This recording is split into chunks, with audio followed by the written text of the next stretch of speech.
Welcome to Henry Felix Discourses, which is a podcast about CRT and DEI in K through 12 schools in the U.S. Today we'll be talking about Winsor School in Massachusetts.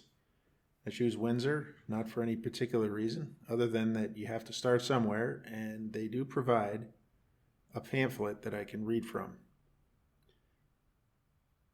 It comes from something called Lift Every Voice.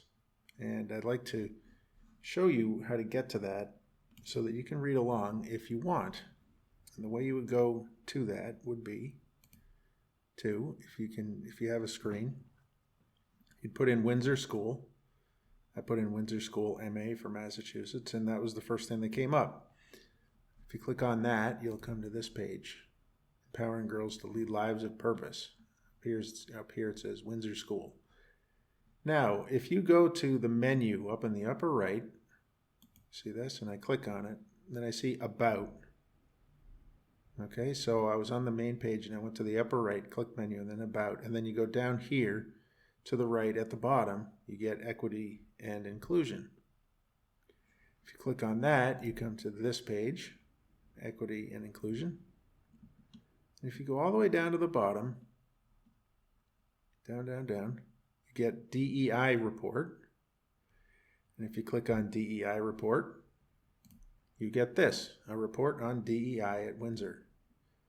It's called Lift Every Voice. Today we're going to be a voice as well. We're going to join in. And if you want to see the report, it's not on the website. You have to download it as a PDF, and it's right here where I'm circling. Read the report. If you click that, you will get a PDF of Lift Every Voice. It's around 100 pages long. It's a long PDF. I found that it wasn't too much of a problem to download. It does it automatically. And we're going to go to Appendix B, Academic Department Philosophies. Now, if it seems like that was a long and winding road to get here, in a way it was.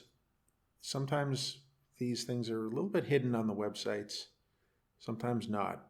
In a way, this wasn't too much hidden because DEI is a big part of their website. But getting to this actually did take a little bit of work. It's not that obvious.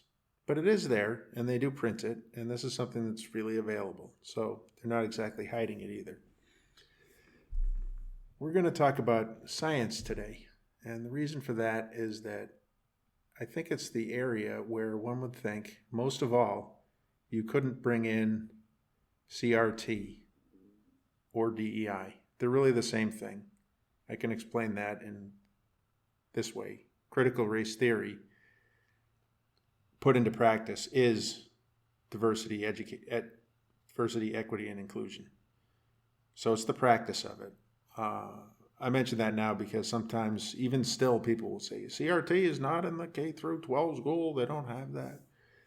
And no, and they'll say it's only in law schools and everything. And true, there's no big textbook they put on a fourth grader's desk that says CRT, and they don't study CRT. But when they put it into practice, all the concepts and the whole spirit of CRT is 100% being brought into schools. And anytime you see DEI, it is definite that they are bringing it in.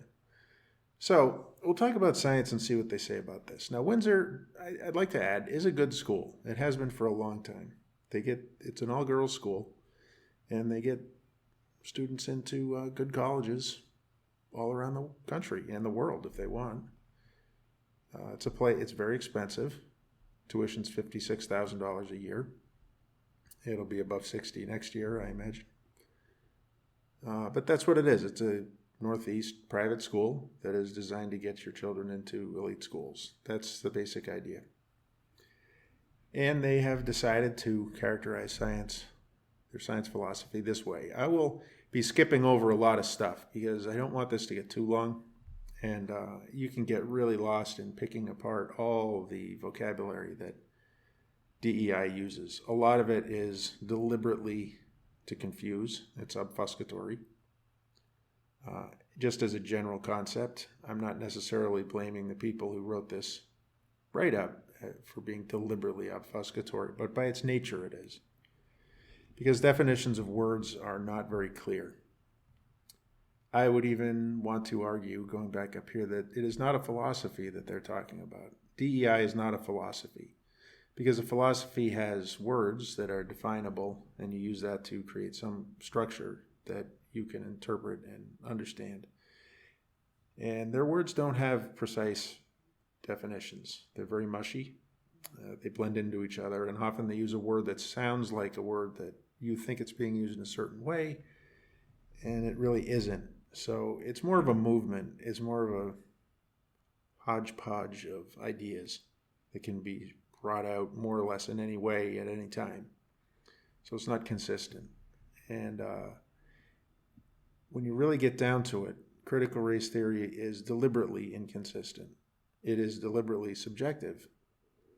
So when I say something like it should be objective, there should be definitions, there should be reason, there should be evidence, they might answer, no, there shouldn't be. It should be subjective. It should be about your lived experience. Meaning and values and words can mean what they mean to you. And they do very specifically say that those things are to be avoided. We'll get into that another time. I don't want to try to talk about everything. Most of this is as an expose of what they actually say. So you can draw your own conclusions, and I will skip a lot. And if you think, why didn't you say something about this? I might have wanted to, but I don't want to spend forever on it either. So, science. The Winsor Science Department seeks to support and advance Black and Indigenous people of color by raising awareness of marginalization and subjugation, celebrating contributions, offering opportunities for participation, combating racism, and maintaining active habits of self-reflection, continuing education, and open communication. Sentences like that are very typical for DEI. They're long, they have a lot of concepts, a lot of very vague concepts. It's hard to tell exactly what they're getting at. I think the main thing to draw from that is that there's some words in there where you say, really, I didn't think that would be in a science philosophy. But they have chosen that as their first sentence, and we have to assume that that is what they mean to be, this philosophy of the science department. So let's just keep going at this point. We are motivated to address diversity, equity, and inclusion, to support students with representation in our curricula, dialogue in our classrooms, support for roles in science outside of the classroom, and continued exploration of ways we can promote opportunities and confront the inequities and injustices of the past. So the science department seems to have had an assignment, write something about diversity, equity, and inclusion, and they've done that. They had a preamble, and then they say how they're bringing these three things in. And there's a lot here. I think, in a way, the things that stand out for me are inequities and injustices of the past. That really sounds like history to me. The history of science is fascinating, and it's very worth learning about. To me, the main thing you get out of the history of science is that many scientists can be very stubborn. They don't like letting go of their old ideas. But you don't really need it to teach science. And with the limited time in a classroom in a high school where there's a lot of pressure to learn the science and be able to get into that school, anytime you start talking about a social agenda, you've taken focus away from that. And time spent on that is time taken away from something else. So I just wanted to point that out, and we'll just keep moving. Acknowledging the long history of marginalization, exploitation, and underrepresentation, our department combats racism and sexism in science by raising awareness of these historical injustices and providing space for students to see themselves reflected in the history of science and the future of scientific discovery. So, if you do have time, this is one of those sentences where you might want to go back and reread it because, again, there's a lot there. It's just a lot of words, a lot of jargon. a lot of very vague things, and you're not too sure what they mean to say. But they've repeated their idea of the history and marginalization. They're talking about racism. They're talking about historical injustices. And then I find it a little odd at the end that they talk about seeing themselves reflected in the history of science. They're talking about your ethnicity reflected in the history of science. It's up to you to decide whether you think that's really necessary and whether it makes people feel better about science. Personally, I don't think it does. I am an ethnicity, and my ethnicity has not participated in every area of science, and I don't know if I'd feel that great about it if somebody dug around to find somebody to bring up to say, well, you're included too. First of all, I wouldn't have known that person, I don't think, nor would I have been related to them. And I don't know if that would really make me feel any better to know that someone from my ethnicity had participated in some relatively minor way just to have him included or her included in it. So seeing yourself reflected, that has to do with ethnicity. It doesn't have to do with your aspirations or anything like that, but seeing people that come from your group. But reflected in the history of science and the future of scientific discovery. So semantically, I say, how are you reflected in something in the future? I think they may have let the words of the sentence get a little beyond their control with this, because I'm not sure they'd be able to explain exactly what they mean by that. They may say they want people to think of themselves as participants in the future, and that's legitimate. But it's hard to say how they really got from seeing yourselves reflected in the past and the future. That's the end of the first paragraph, and so far, myself, I don't think I've seen anything to do with science or a philosophy of science. If I were to define a philosophy of science, I would probably be talking about the scientific method, first and foremost. That hasn't appeared yet. Second paragraph. We strive to expose students to scientific role models with diverse backgrounds, and we particularly emphasize the contributions of female and BIPOC scientists who did not receive due credit during their lives. So by diverse has nothing to do with a diversity of opinion. In the world of DEI, it has to do with the diversity of ethnicity. So scientific role models with diverse backgrounds. So that comes back to the same thing I was talking about before. What if you don't really have a role model there? And what if you dig too far to find someone who is? Does that make you feel better? I'm not so sure. And as far as credit is concerned, that's true that people don't really ever get credit. It's an axiom in science that if you ever have something named after someone, that's not the person who actually discovered that or came up with that idea. Almost every single time. If it's so-and-so's principal or something like that, they're not really the ones who came up with it. And when you learn that, you just see how that world of science works. And people are very competitive, and it's every bit as unfair and irrational as any other part of life. And where we give credit. So when you start saying, okay, we're going to make sure we know about the female and BIPOC scientists who didn't get credit, well, are you really making a general statement about human nature, or are you raising a grievance? So I'll leave that at that, and then we'll continue on. We continue to critically examine power structures that exist in our classrooms, making considerations for the stories we tell and the language used in our course materials. And we are actively working to include more diverse voices and viewpoints in our curricula, whether through articles, images, invited speakers, or field trips. So power structures is another big concept in DEI and really CRT. I mean, that is a big concept in CRT. As I said, they're the same thing. So How that applies to the classroom, I think, is an open question. I'm not sure if they're talking about the teacher being in the power role. They probably are, because one thing they will talk about a lot is that teachers and students should be on the same level and be exploring together. That's a topic for another day, but when we talk about discovery learning and all that, I think we're talking about an inefficient way to learn. They may also be talking about just the idea that, how comfortable are you being taught by someone of a different ethnicity or participating in that science class with other students who are of different ethnicities. And I don't know if that should be something that should be addressed in a classroom.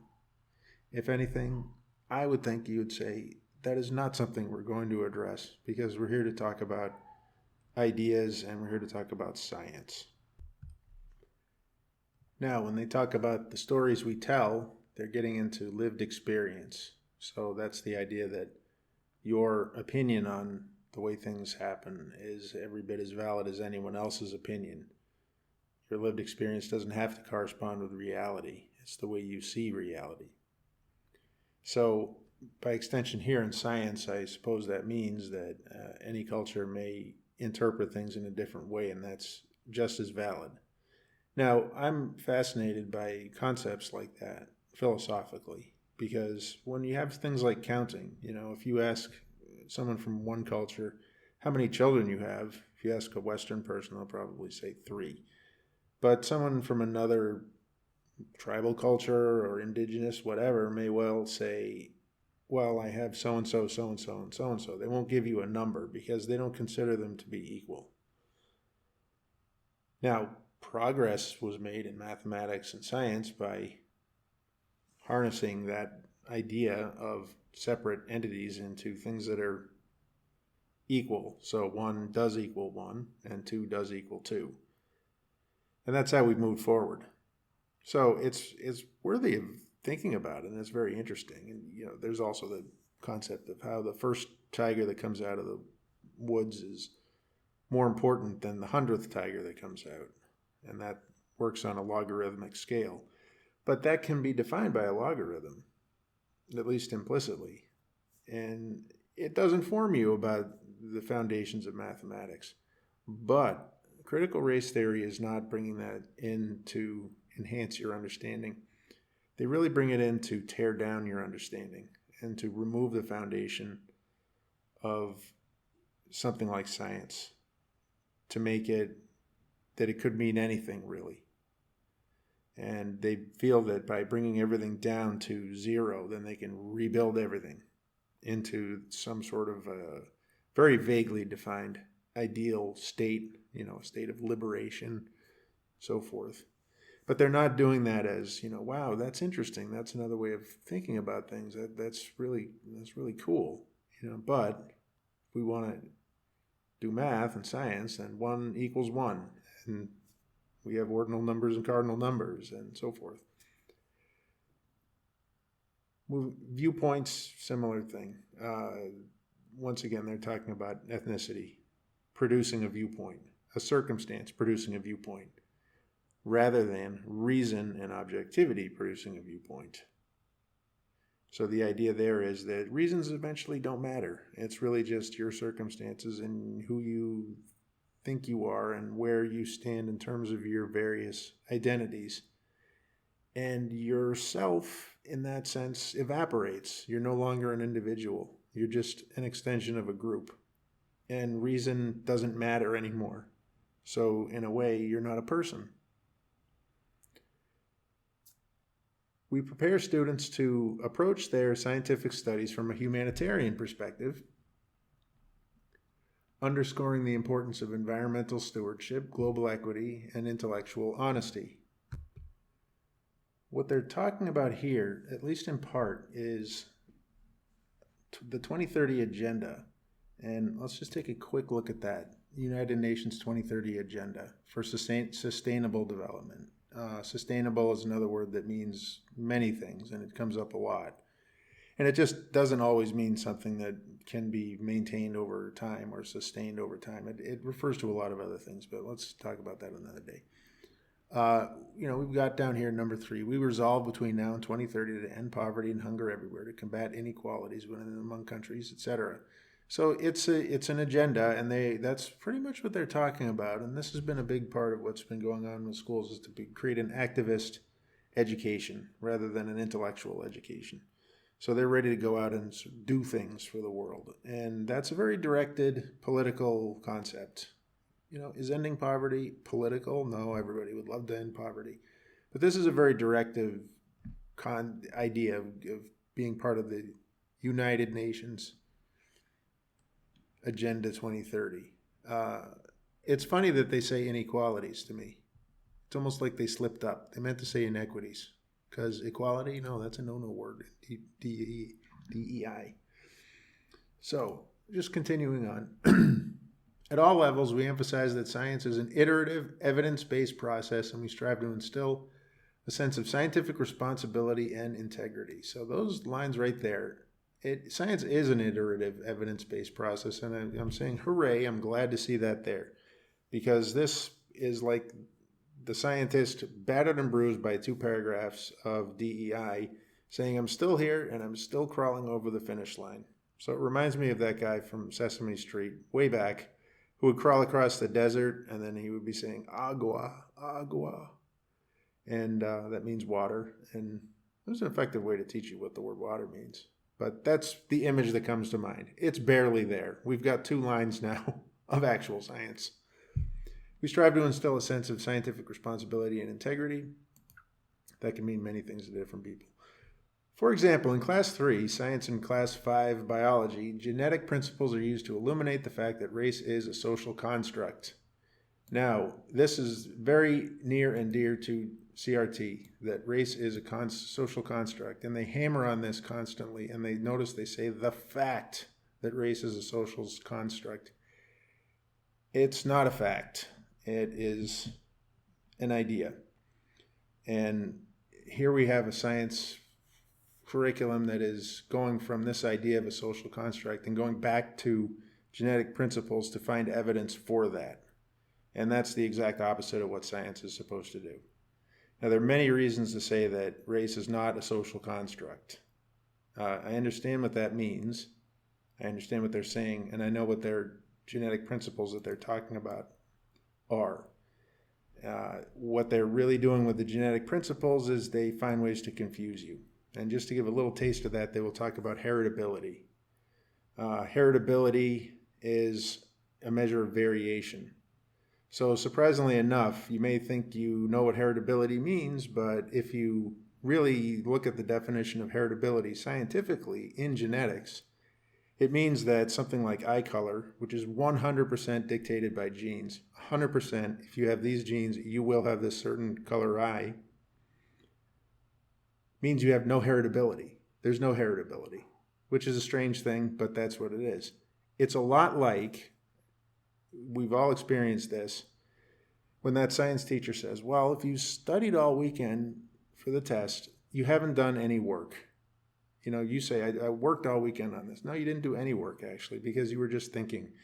And work is moving an object from point A to point B. So what they're doing is, scientifically speaking, that's the definition of work. But everybody knows what work really means.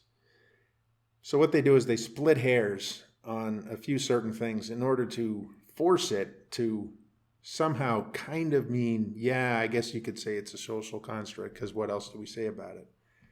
That comes back to the idea of destroying your sense of, destroying the foundations that you take to build science upon so that you can say whatever you want about it. And this is one of those cases. And they know that, and they're nervous about it. And that's why they will pound on that. They need this to be true, or else the rest of CRT will collapse, really. So they say that illuminate the fact that race is a social construct, but it's not a fact. There's more to say about that, but we'll move along. Class 1 science investigates environmental justice from the standpoint of access to green spaces in Boston, and AP environmental science tackles issues of environmental equity, such as food and water security. I'll just leave you to think about that for yourself. I won't comment. In engineering design, students participate in human-centered design projects that require engagement with diverse communities in order to better understand and serve their needs. We'd like to stop on that just for a second because it feels like there was an engineering teacher who was told, you've got to come up with a sentence for this description that we're writing. Please write something. And he came up with something. But to me, people basically have the same needs when it comes to spaces and buildings and how you use them, and they have the same general purposes, and I don't really see what communicating with diverse communities and better serving their needs, how that really applies to an engineering project when you're talking about humans. Maybe possibly if you're making a church rather than a synagogue or whatever, maybe there's different needs, not really sure. But that one really strikes me as kind of made up. In STEM and society, students grapple with intersectional concepts such as racism as a public health crisis. Recent invited speakers have included Maya Raynor, legislative director for Senator Sonia Chang Diaz, who spoke about implicit bias, the role of legislation in either perpetuating or combating inequities, and ways students can take action. So, I'd just like to say a couple things about this. First of all, racism. They did just get finished telling us that race doesn't exist. It's just a social construct. But they're using the word racism. And we find this kind of circular definition coming up a lot. Ibram X. Kendi did the same thing when they asked him to define racism. He had a circular concept. And the reason is that we know what racism is. We know what race is. There's a common definition for that. We basically know what it means. And if you try to erase that, you find that there are certain things you cannot express in the English language, and you kind of get forced into it. And this is one of those cases. So if you're going to get rid of racism, you're implicitly acknowledging that there's such a thing as race, but they've just said there is no such thing as race. So are they just getting rid of a concept of something that doesn't exist with other concepts? It gets very vague. Anyway, recent invited speakers have included. So this part, if you doubted that politics is being brought into the classroom, here it is. This is someone coming from the senator's office to talk about legislation and how students can take action. So there's the activist education right there. So at least we can't say, no, we don't do politics, because politics is there. It's a science classroom, and they're talking about politics and specific politics and specific people in politics and specific things they can do. So we work to dismantle historical power structures. We're kind of back to that same thing. Before they were talking about historical inequities, and then they talked about power structures, and now they're talking about historical power structures and dismantling them. So you see, this is just one of those threads where the words get moved around and like little chess pieces and recombined in a lot of different ways. And after a while, they start to lose their meaning. So they do that by ensuring that students from underrepresented backgrounds in science have the opportunity, confidence, and encouragement to apply for and participate in the science internship program supported by need-based stipends. So obviously that's a great idea, and that's always been part of the program, that you help people who are in need to educate themselves.